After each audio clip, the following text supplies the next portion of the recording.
Bismillahirrahmanirrahim. Assalamualaikum warahmatullahi wabarakatuh.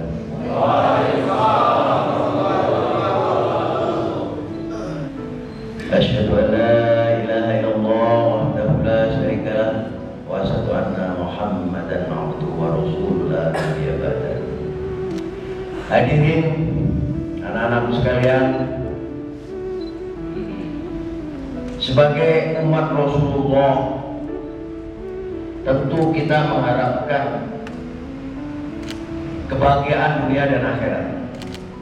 Rasul hadir di dunia ini ditunjuk oleh Allah untuk memimpin umatnya, membawa akhlak manusia agar sesuai dengan keinginan, sehingga manusia tersebut akan bahagia dunia dan akhirat. Sebagai muslim, kita punya panutan, yaitu Rasulullah Shallallahu Alaihi Wasallam. Nabi Muhammad Shallallahu Alaihi Wasallam, Rasul kita, memberikan arahan, memberikan contoh suri teladan terkait dengan agama ini.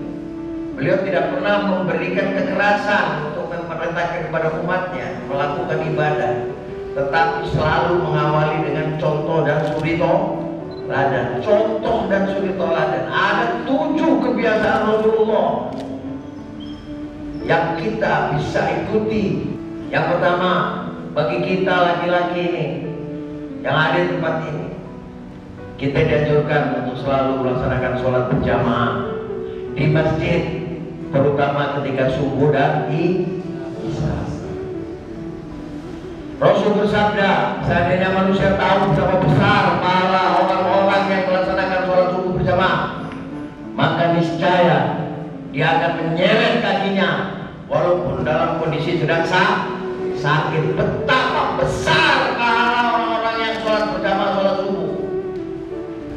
Terkait dengan sholat ini, maka hanya 3 saja ini yang Rasul ajarkan kepada kita.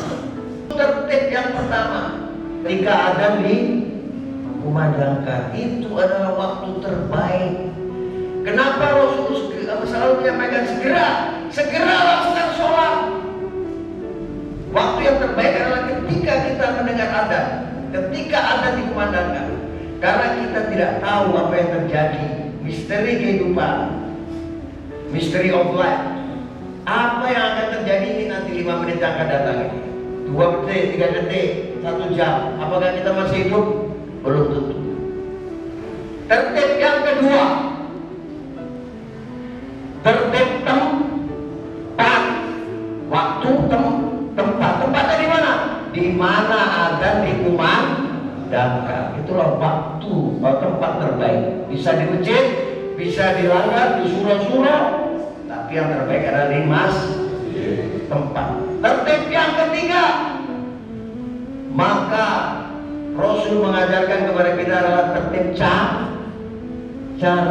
caranya bagaimana berjamaah. Yang kedua, Rasul selalu melaksanakan sholat tahajud atau qiyamul lail.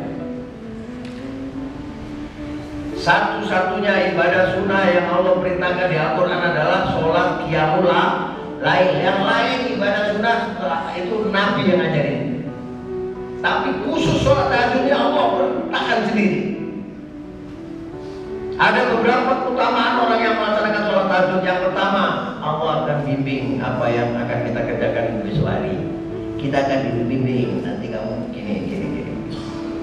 Yang kedua, kalau ada kesulitan, Allah akan bantu. Dikasih jalan keluar, cara menyelesaikan kesulitan itu. Yang ketiga, apabila ada orang yang gak suka sama kita, maka Allah sendiri akan menolong kita, mengamankan kita, melindungi kita. Maka saya anjurkan kalian nanti pada saat melaksanakan tugas, sering-sering melaksanakan sholat tahajud. Dan yang terakhir, sesuai janji Allah, sisihkan sebagian waktu malam untuk beribadah kepada Allah, maka saya akan angkat derajatmu. Kalau kalian ingin dimudahkan karir dan sebagainya, maka sering-seringlah melaksanakan sholat tahajud. Itu sholat yang kedua. Yang ketiga ya, persoalan rezeki. Rasul selalu melaksanakan sholat duha. 2 rakaat ini teman-teman, anak-anakku, cukup untuk membuka kunci rezeki Allah yang ada di langit. Buka, ada kuncinya rezeki itu. Lah kalau kau sholat duha, jangan kunci ini buka, buka teh. Kebiasaan Rasul. Sholat berjamaah, sholat dahur, sholat duha. Nah, yang keempat nih, Rasulullah selalu membaca Al-Quran sebagai cara, upaya untuk menjadikan kita tenang batinnya. Bacalah, hiasilah rumah-rumah kita dengan bacaan Al-Quran. Di barakmu, nanti di posmu, baca pelan-pelan supaya malaikat datang, setan tuh kabur. Betul Pak Ustaz ya? Kalau ada bacaan Quran, kabur. Seakan-akan kebiasaan Rasul yang kelima adalah, nah ini penting buat kita ini, sering-seringlah bersedekah. Lek pingin sugih le, orang usah judi online. Tadi Roma Irama udah inget nih, bohong jawabannya. Maka janji Allah bagi mereka yang bersedekah, yang kita keluarkan itu akan dikalikan 10. Soal sedekah ini ada syarat lain supaya Allah ganti itu, lipat gandakan. Jangan lupa ikutkan Pak Ikhlas sama Bu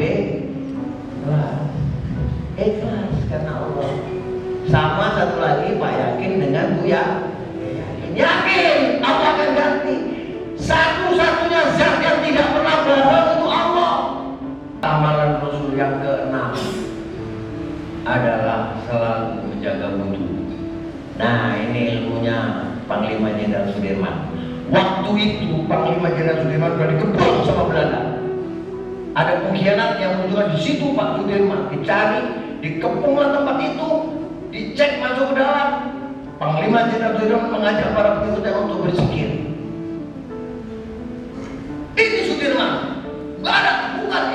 Allah tutup matanya para penjahat itu, penjajah itu, sehingga meyakini bahwa Sudirman tidak ada di situ. Kenapa? Ternyata Panglima Sudirman almarhum selalu menjaga wudu. Ini amalan paling angel menurut saya, sulit. Ya toh, tapi setidaknya kalau kita sering sholat sunnah, insya Allah wudu terjaga. Sering-seringlah menjaga wudu kalian di tempat operasi nanti, supaya Allah lindungi kalian. Allah tutup itu para separatis itu gak bisa melihat kalian, tapi kamu bisa melihat dia. Gunakan ilmunya Allah, insya Allah bisa jaga wudu. Nah, yang terakhir, yang ketujuh adalah selalu berzikir, istighfar bos. 7 kebiasaan Rasul kalau kita ingin selamat dunia dan akhirat. Sehingga nanti kalau kamu minta syafaat Rasul, insya Allah ini kita tergolong orang-orang yang selalu mencontoh. Biasakan untuk memakmurkan masjid, terutama sholat isya dan sholat subuh. Insya Allah batalanmu akan menjadi batalan yang diridhoi oleh Allah, diberkahi oleh Allah, karena umatnya adalah umat-umat yang mencontoh Rasulullah. Kurang lebihnya mohon maaf. Wabillahi taufiq wal hidayah. Wassalamualaikum warahmatullahi wabarakatuh.